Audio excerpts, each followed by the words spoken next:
அன்பு உறவுகள் அனைவருக்கும் இனிதான மாலை உற்சாக வணக்கம். நேரம் 6:27 லண்டனில். இன்றைய தேதி 11ஆம் தேதி 3ஆம் மாதம் 2025.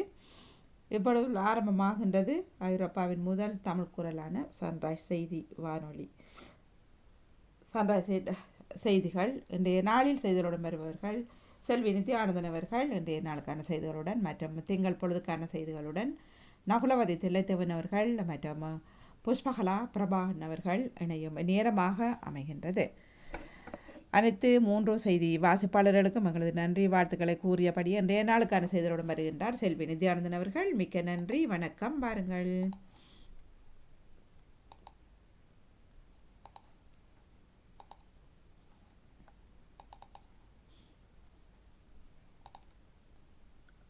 உற்சாகமான இரவு வணக்கம். சன்ரைஸ் செய்திக்காக இணையவள செய்தி தொகுப்புடன் நெதர்லாந்தில் இருந்து செல்வி நித்யானந்தன். உலகிலேயே பயங்கரவாத அச்சுறுத்தல் குறைந்த நாடாக இலங்கை பெயரிடப்பட்டுள்ளது. 2024ஆம் ஆண்டில் உலகளாவிய பயங்கரவாத தாக்குதல் தொடர்பில் மேற்கொள்ளப்பட்ட ஆய்வுகளின் அடிப்படையில் 2025ஆம் ஆண்டுக்கான உலகளாவிய பயங்கரவாத குறியீட்டில் இந்த பெயர் அறிவிக்கப்பட்டதாக தெரிவிக்கப்படுகிறது. பொருளாதார, விஞ்ஞானம் மற்றும் சமாதானத்துக்கான சர்வதேச நிறுவனத்தினால் பயங்கரவாத தாக்கத்தின் அடிப்படையில் நாடுகளின் தரவரிசைகளின்படி உலகளாவிய பயங்கரவாத குறியீடு குறியிடப்பட்டுள்ளது. அம்பலங்குடை மாதம்ப தேவகுட பிரதேசத்தில் வீதியில் கைவிடப்பட்ட நிலையில் இருந்த குழந்தையொன்று திங்கட்கிழமை நகர காவலரால் மீட்கப்பட்டுள்ளது. 2 மாத ஆண் குழந்தை இவ்வாறு மீட்கப்பட்டுள்ளதாக நகர காவலர் தெரிவித்துள்ளனர். கனடா மார்க்கமில் வசித்து வந்த இலங்கை பெண்ணொருவர் நேற்று முன்தினம் அந்த வீட்டில் நடந்த துப்பாக்கிச் சூட்டில் உயிரிழந்துள்ளார். உயிரிழந்தவர் யாழ்ப்பாணத்தின் முன்னாள் நகரபிதா ஆல்பர்ட் துரையப்பாவின் பேத்தி என தெரிவிக்கப்படுகின்றது. 20 வயதுடைய ரகுதாஸ் நிலாஷி என்ற பெண்ணை இச்சம்பவத்தில் உயிரிழந்ததாக தெரிவிக்கப்பட்டுள்ளது. யாழ்ப்பாணம் கோண்டாவில் இருந்து கனடாவுக்கு சென்ற இந்த பெண் 2 வருடங்கள் அந்த வீட்டில் வசித்து வந்ததாக தெரிவிக்கப்படுகின்றது. தரம் 5 புலமை பரீட்சை தொடர்பாக அரசாங்கம் எடுக்க உள்ள தீர்மானம் குறித்து பிரதமர் கலாநிதி கருணி அமரசூரிய பாராளுமன்றத்தில் விசேட அறிவிப்பு ஒன்றை வெளியிட்டுள்ளார். தரம் 5 புலமை பரீட்சையால் குழந்தைகளுக்கு ஏற்படும் மன அழுத்தத்தை குறைக்கும் வகையிலான பரீட்சை ஒன்று 2028ஆம் ஆண்டு முதல் அறிமுகப்படுத்தப்படும் என்று தெரிவித்துள்ளார். இந்தியாவில் குறிப்பிட்ட விலங்கை இறைச்சிக்காக வெட்டும் பொழுது இஸ்லாமிய சட்டமுறைப்படி கடைபிடிக்கப்பட்டது என்பதை உறுதி செய்ய அளிக்கும் சான்று கலால் என்று அழைக்கப்படுகின்றது. இந்த நிலையில் கலால் முறைக்கு மாற்றாக மல்சகார் சான்று வழங்கும் நடைமுறையை மகாராஷ்டிரா அரசு அறிமுகப்படுத்தியுள்ளது. கலால் இறைச்சிக்கு கடைபிடிக்கப்படும் அதே விதிகள் தான் மல்கார் சான்றுக்கும் கடைபிடிக்கப்படுகிறது. ஆனால் இந்துக்கள் நடத்தும் ஆட்டிறைச்சி கடைகளுக்கு மட்டும் இந்த சான்று வழங்கப்படும் என அரசு தெரிவித்துள்ளது. மும்மொழி கொள்கைக்கு எதிராக இருமொழி கொள்கையை வலியுறுத்தி தொண்டர்களுக்கு தினமும் கடிதம் எழுதி வருகின்றார் முதல்வர் ஸ்டாலின். அதில் சோவியத் யூனியன் என்ற மாபெரும் ஒன்றியம் பல்வேறு மொழிகளை பேசும் தேசிய இனங்களை கொண்டிருந்தது. பெரும்பான்மை மொழியான ரஷ்ய மொழி ஆதிக்கம் செலுத்தியதாலேயே சோவியத் யூனியன் சிதைவடைந்து 15க்கும் மேற்பட்ட நாடுகளாக பிரிந்தது என்று குறிப்பிட்டுள்ளார். திமுக நம் அனைவரையும் ஏமாற்றி விட்டது. 2026ஆம் ஆண்டு தேர்தலில் அனைவரும் சேர்ந்து அவர்களை மாற்றுவோம் என்று நடிகர் விஜய் வெளியிட்டுள்ள மகன் வாழ்த்து செய்தியில் தெரிவித்துள்ளார்.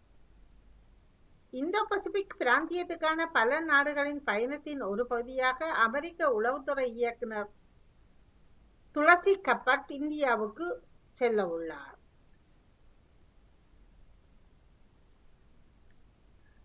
வெள்ளை மாளிகையின் உயர் அதிகாரி ஒருவரின் முதல் வருகையாகும் என்றும் தெரிவிக்கப்படுகிறது. குவைத்தில் புனித ரமலான் மாதத்தில் சட்டவிரோத செயல்களில் ஈடுபடும் நபர்களுக்கு எதிராக கடுமையான சட்ட நடவடிக்கை எடுக்கப்படும் என அந்நாட்டு அரசாங்கம் அறிவித்துள்ளது. இதன் ஒரு பகுதியாக ரமலான் மாதத்தில் யாசகம் பெற்று சிக்கிய வெளிநாட்டவர்களை நாடு கடத்த திட்டமிட்டுள்ளது.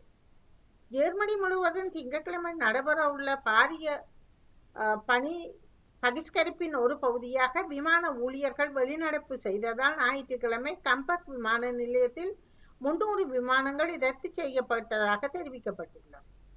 இந்த பணி பகிஷ்கரிப்பு நடவடிக்கை குறித்து எந்த அறிவிப்பையும் ஜெர்மனியின் வர்த்தக தொழிற்சங்கமான வெர்டி எடுக்கவில்லை. காலை வேளை 10 விமானங்கள் சென்ற பின்னர் விமான நிலைய ஊழியர்கள் வெளிநடப்பு செய்ததாக விமான நிலைய அறிக்கை ஒன்றில் தெரிவிக்கப்பட்டுள்ளது.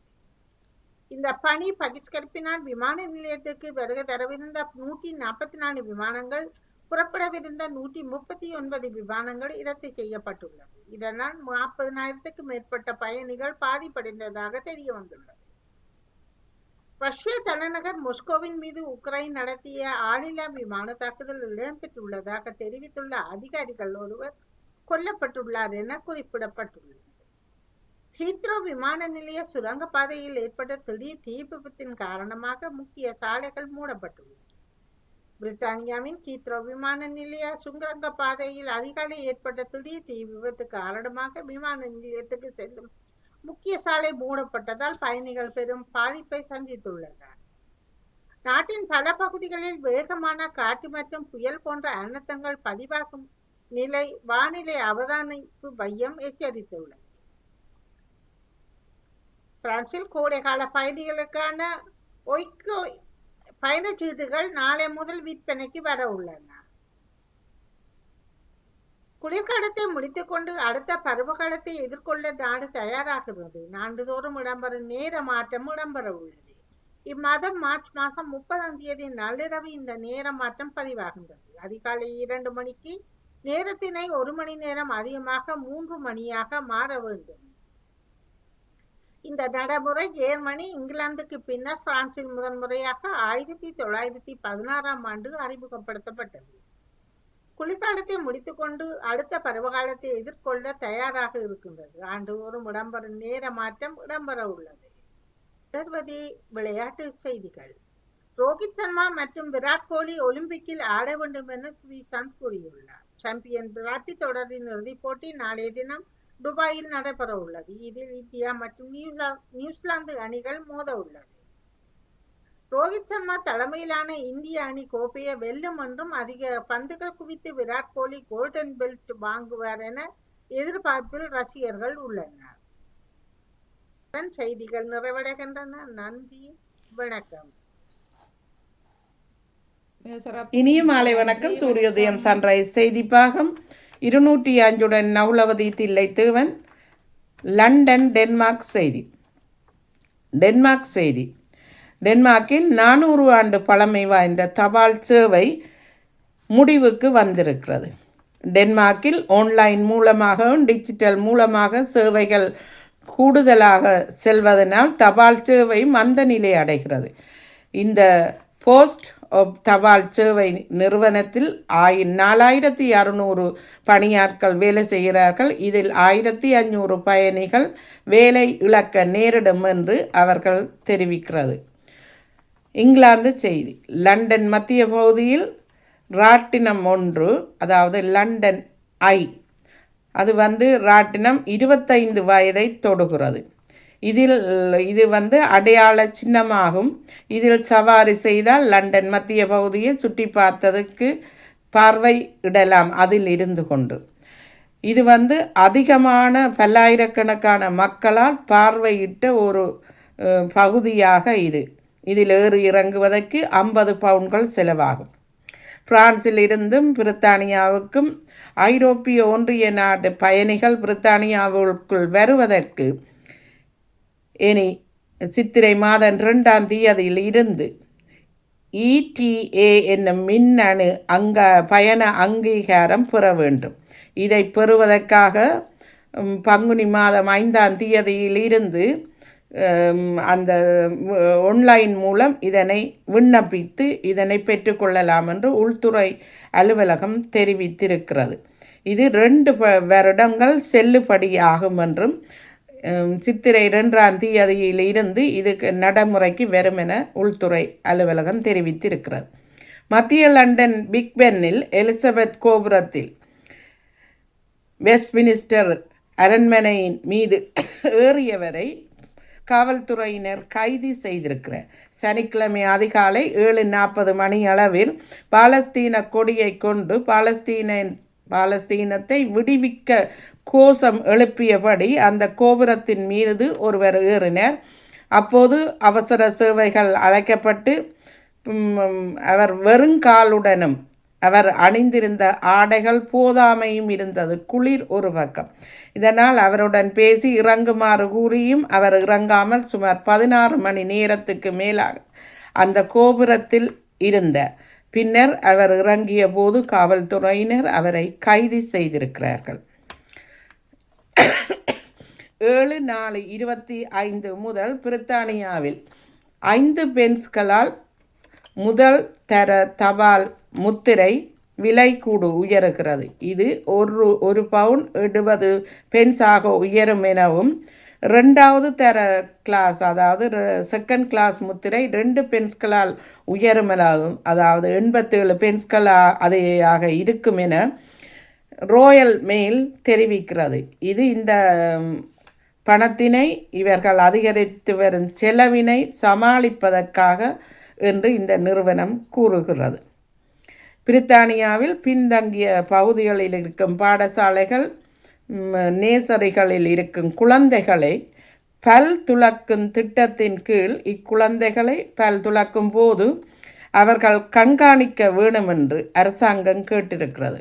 குழந்தைகளின் பல் சிதைவு அதிகரித்து வருவதனால் இதனை அரசாங்கம் இத்திட்டத்தை கொண்டு வந்திருக்கிறது நடைமுறைக்கு.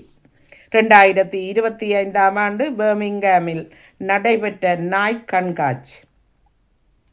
இதில் இத்தாலியில் உள்ள வெனிஸ் நகரைச் சேர்ந்த லிட்பட் என்ற நாய் சிறந்த முறையில் விளையாடி முதலாவது பரிசை பெற்றிருக்கிறது.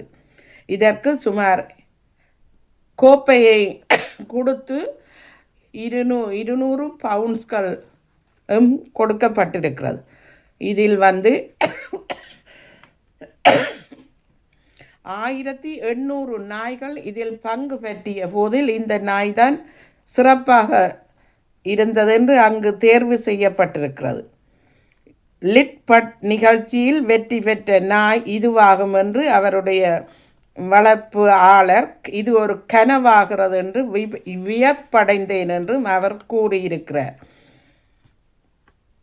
மேலும் 3 தலைமுறையினராக வேல்ஸ் தீம்பாக்கில் வந்த லோடர் லோன்சர் நிறுத்தப்படுகிறது. தந்தை 2 மகன்களாக 30 வருடமாக தொடர்ந்து இந்த லோன்சரை நிகழ்ச்சியை நடத்தி கொண்டு வந்தவர்கள் இப்போது பார்வையாளர்கள் குறைவடைந்த நிலையில் இதனை மூடுவதற்கு அறிவித்திருக்கிறார்கள்.